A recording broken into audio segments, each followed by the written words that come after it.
Les mises en forme automatiques sont très utiles si vous n'avez pas le temps de créer votre propre mise en forme. Alors en utilisant les différents modèles proposés par Excel 2010, vous n'aurez juste qu'à saisir vos données donc dans un document qui aura déjà été créé. Donc, pour utiliser les mises en forme automatiques sous Excel 2010, vous devez tout d'abord vous rendre dans le menu Fichier. Je déplace donc mon curseur en haut à gauche de mon écran et clique ici sur Fichier comme ceci. Donc une fois dans ce menu Fichier, je vais cliquer ici à gauche donc sur Nouveau comme ceci. Ensuite, donc ici, je ne vais pas créer donc un nouveau document vierge, mais je vais utiliser donc les modèles présents donc dans Excel 2010.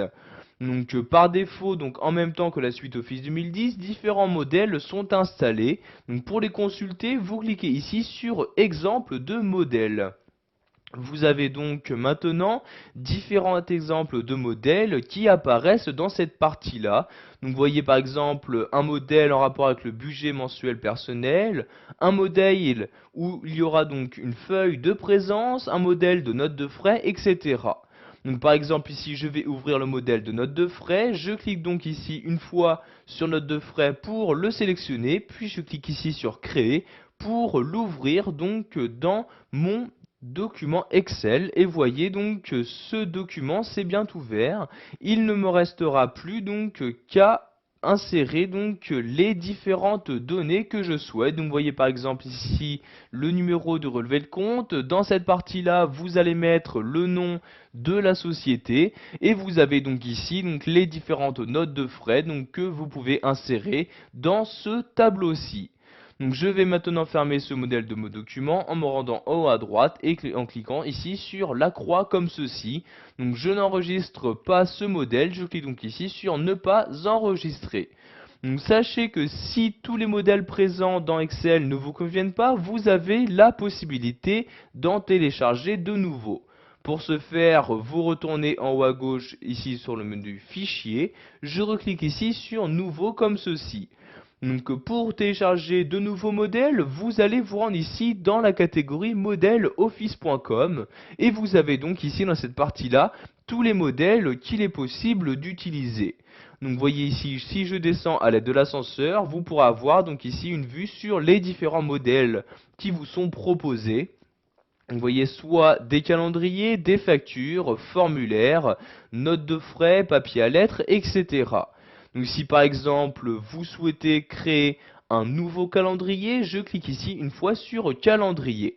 Donc maintenant vous vous trouvez dans la catégorie calendrier, vous choisissez donc le type de calendrier que vous souhaitez créer. Donc vous voyez suivant l'année, donc 2008, 2009 ou encore 2010, vous pouvez créer un calendrier qui aura donc plusieurs années, etc. Donc ici, je vais par exemple me rendre dans calendrier 2010 comme ceci. Et donc, vous pouvez voir ici qu'il y a 6 calendriers 2010 disponibles dans le téléchargement. Donc, vous choisissez celui que vous souhaitez utiliser. Donc, comme vous le voir, dès que vous cliquez sur l'un des calendriers, vous avez à droite différentes informations sur celui-ci. Donc par exemple la taille de celui-ci, vous voyez par exemple ce calendrier prend 15 kilooctets. Vous avez également une évaluation de fait pour savoir donc si ce calendrier est bien fait ou non.